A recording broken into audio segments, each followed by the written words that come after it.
Welcome to R&R Living Life. Rick and I left you last episode at Noojee Trestle Bridge. In this episode we make our way back towards Korcumburra through Noojee, past Blue Rock Lake, Tangel South, past picturesque Moe in the Latrobe Valley, Morewell, Leongatha, and finally to Korcumburra to complete our circuit. Noojee on the Latrobe River was a pretty little stop, surrounded by lush native bush and towering tree ferns. Noojee's history is intertwined with the timber industry, hence the stunning murals on the public toilets. It was first settled after gold was found in the area in the 1860s and became a major timber town when the railway which was used to transport timber from the timber mills connected to the town of Warragul in 1919. The town was destroyed by bushfires in 1926 and again in the Black Friday fires of 1939, with the only building left standing on both occasions the Noojee Hotel, which served as a community meeting point during the emergencies. The hotel also served as the school after the one-room school was destroyed.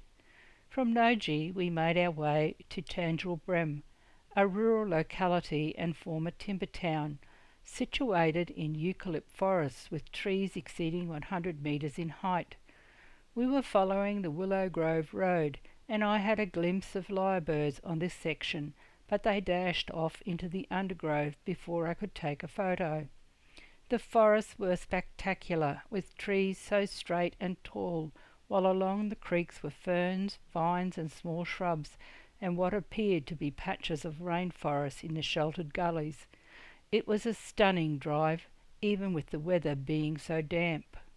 Once we had left the forest country, we passed cleared farmlands with stands of trees along fence lines, while in the distance was the line of ranges. We made a slight detour to check out Blue Rock Lake, an artificial lake named for an early gold mine in the area. Construction of the minor rock-filled embankment dam with controlled chute spillway across the Tangel River began in 1979 and was completed in 1984. Originally built to provide cooling water for the thermal power stations of the Latrobe Valley and to augment domestic water supplies to households, agriculture and industries in the area. The dam has a potential capacity of 208,000 megalitres, but it was a stark reminder of just how dry this area was. The lake is surrounded by farmland, bushland and near the base the township of Willow Grove in the foothills of the Great Dividing Ranges. In 1850 the Hill End Pastoral Run, bounded by the Latrobe and Tangel rivers, was established to destock cattle from larger runs in Gippsland. Dairying has been the main farming activity, with some grazing. Now, the middle of the day, I was looking forward to a late lunch, so continued on to Moe on the Princess Highway, surrounded by the floodplains of the Latrobe River and the Narracane Creek. Today it is a city which has suffered from the changing nature of open-cut coal mining, with major deposits of brown coal in the Latrobe Valley east of the town. The area is also noted for its dairying and wool industry, vegetable growing and an impressive power station. Agriculture, however, takes second place to the coal and power generation. On leaving Moe we made our way to Morewell in the heart of the Latrobe Valley, but this was one large regional town that we bypassed on our return journey to Korcumburra. The first Europeans to take up land in Morewell were squatters and ran pastoral leases that today include the present site of Morewell. In 1882, two coal mining companies were established. From Morewell we took the Strzelecki Highway to Miraboo North and on to Leongatha. As the sun set lower to the horizon, we were intent on making it back to Gidget before dark, so did not stop along the way. We just enjoyed the countryside as we passed. What a day it had been, through some of the most amazing ranges, forests and farming country. History, heritage, regional towns and localities, all adding to our adventure. The following day we left Korcumburra and made our way towards Yass, the beginning of one of the most stressful days we had had on our adventure. We were going closer to Melbourne, not something that we were looking forward to, especially towing Gidget and with the increased amount of traffic. So back along the Gippsland Highway we went, past Lock. Our aim was to keep to the outer limits of Melbourne, so Pakenham was to be our first destination. With one eye on our mapping system on Rick's phone and one eye on the road, I was to be direction giver, a job that I hate, as I can't read a map no matter which direction I hold it in, and can't see as far ahead as Rick can when reading road signs. Thankfully, we were not using Google Maps, as it would probably have taken us into Melbourne. What a surprise we had, even with the amount of traffic. Huge, clearly defined roundabouts were making our travels so much simpler, and for me easier for me to read the signs. We did get to look at some of the country as we passed, all so very different to what I had expected so close to a major city, being only about 45 kilometres from Melbourne.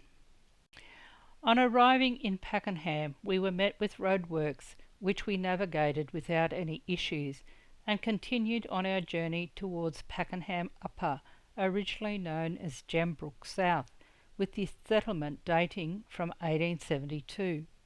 We then passed Mount Burnett, where most of the area is either farmland or rural housing, and on to Cockatoo, named after the Cockatoo Creek that runs through the town. Shortly after the end of World War I, a large number of immigrants, mostly made up of Italians, moved to live in Cockatoo while working in Melbourne.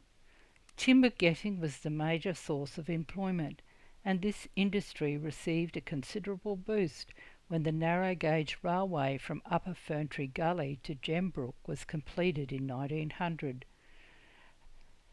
Moreover, the railway brought leisure-seeking Melburnians into the area, and a market for subdivision arose.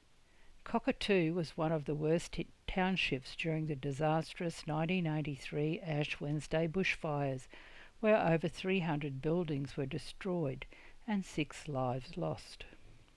I was not liking where we were going, as we seemed to be getting closer to Melbourne, but thankfully those huge roundabout signs gave me the directions I wanted, and we stayed out of the traffic flow to Melbourne. On leaving Cockatoo, we continued on through the natural beauty of the Yarra Ranges and home to various wineries that produce individual classically styled wines, to Healersville, where I took a quick stop.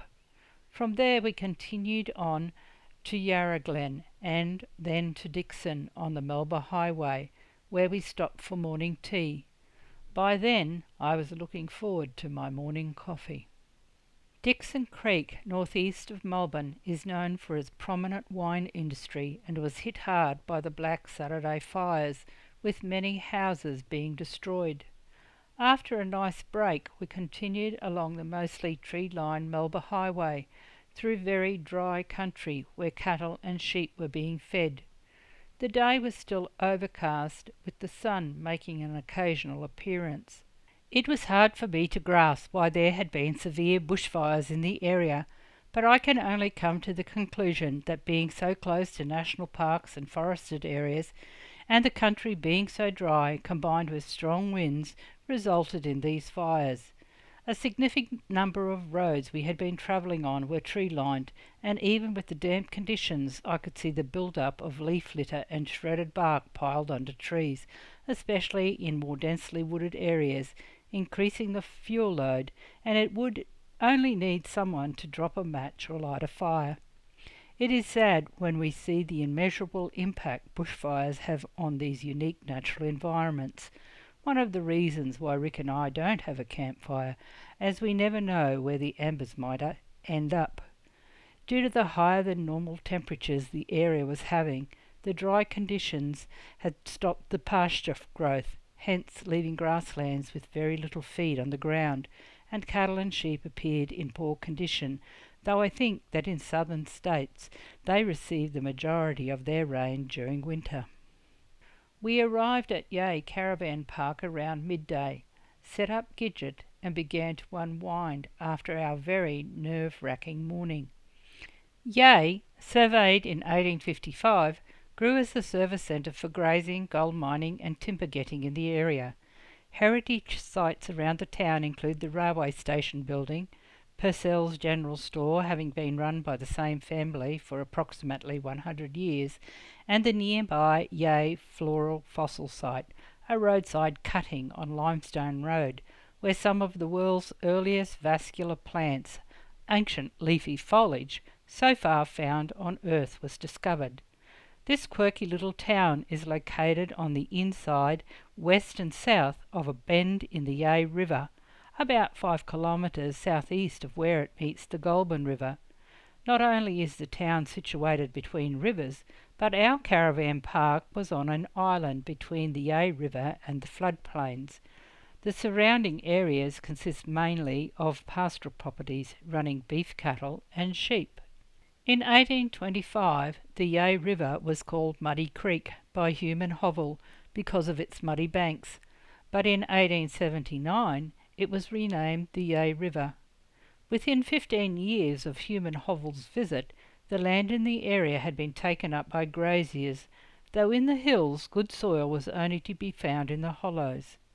The forests at that time were found to be almost impenetrable. The first European settlers in the district were overlanders from New South Wales, who arrived in 1837. The crossing of Muddy Creek became quite busy as part of the route from Melbourne to the goldfields at Beechworth and the Eastern Highlands. Yea expanded under the influx of hopeful prospectors, both as a natural overnight stopping place, but especially when gold was discovered in the area in the late 1850s. We have been to so many towns where if it wasn't for gold being discovered, I think the towns would not have existed. Yea also has been influenced by bushfires and floods that happen quite frequently, with bushfires even as far back as human hovel's expedition. I was planning on putting my feet up for the afternoon, but after lunch, as there was still plenty of daylight left, we made our way along the Goulburn Valley Highway, following a couple of feeder bins for some distance, stopping just short of Seymour at the Lighthorse Memorial Park, on the site of the Seymour Camp, a marshalling area during the First World War. The thought behind the park was quite interesting, but the park itself, I think, still needed work. Had we not seen the gateway, we would not have known it was there. Both Rick and I found the information panels very informative, not just about the Light Horse, but the nurse's story, the remarkable lives of some of the diggers, and the First Nations people who lived in the area. After wandering the site, we continued on to Seymour, situated on the Goulburn River. Founded in 1837 and proclaimed a town in 1841, it developed as a river crossing point. The town services the surrounding agricultural industries, primarily equine, cattle, sheep, cereal farming, granite quarrying, lumber and wines, as well as the nearby military base of Puckapunyal, which is an important training centre for the Australian Army. From Seymour we made our way through the picturesque country towns of Tullarook and Broadford on the banks of Sunday Creek, where we left the highway and made our way along Strath Creek Road to Murchison Gap Lookout, named after John Murchison, an original squatter of one of the 3 original squatting runs in the district. This area is known as the Valley of 1,000 Hills, though there really isn't 1,000 hills, but it sure did look like it. Prior to the cutting being created, the former Broadford-Flowerdale Road took a different route over Murchison Hill. Buggy drivers would cut saplings at the top of the hill to use as a brake on the steep descent. From Murchison's Gap we made our way through Strath Creek. With the light fading, we continued on along King Parrot Creek Road, back to Kirisdale and returned to Yea. What had started as an anxious morning had turned into an interesting afternoon. Being in rural areas sure does calm the spirits, but I was sure glad to put my feet up and relax after our day's travels. The following day we decided to take a look at the wetlands on the outskirts of Yea, only a short walk from High Street, the town's main street, and it wasn't far for us to go from the caravan park. The Yea Wetlands Discovery Centre had many interactive environmental interpretive displays showing us the importance of water resources and wetland ecology. We explored some of the 32-hectare bush wetlands, crossing the Yea River on the cable suspension bridge, keeping a lookout for platypuses and native water rats foraging for food along the riverbed, but not my day, as we didn't see any. The wetlands are a central life support system in the natural environment, providing water filtration, erosion control, flood abatement, and provide a unique and diverse range of habitats that is rich in biodiversity. Our walk took us via a series of raised boardwalks and pathways around various areas of the wetlands, usually home to a wide range of wildlife including birds, mammals and reptiles. There was evidence of flooding, even though the billabongs were dry, but we did enjoy the frogs we could hear in many places. After we had enjoyed the wetlands, we ventured out to Shavett's Tunnel, one of the most recognisable features on the Great Victorian Rail Trail. At 201 metres long, the tunnel passes across the Black Range at McLaughlin's Gap, roughly halfway between Yea and Molesworth. In 1889, the Kenny brothers built the tunnel under tender as part of the Yea to Cathkin section. Accidents, floods and several individual disputes delayed work on the tunnel for 2 years. The bricks were handmade using local clay sourced from Quinlan's Pit, which is located in a paddock just west of the tunnel. Some of the steel hooks that held lanterns during emergencies still exist near the 4 indented safety alcoves inside the tunnel. Inside the tunnel it was pitch dark and I had to use the torch of my phone to see where I was going. As we were coming back through the tunnel, a couple of pushbike riders came up behind us, and there was evidence of horses having been in the tunnel. It really was an amazing piece of construction, and to be in such a great condition after all these years. Rick and I will leave you for this episode as we return to Yea, though our exploring isn't finished in the area. Join us next episode as we check out Molesworth and Mount Buller. Give us a thumbs up if you have enjoyed this episode and leave a comment. Stay safe and enjoy life. Cheers for now. Rick and Rosemary. R&R Living Life.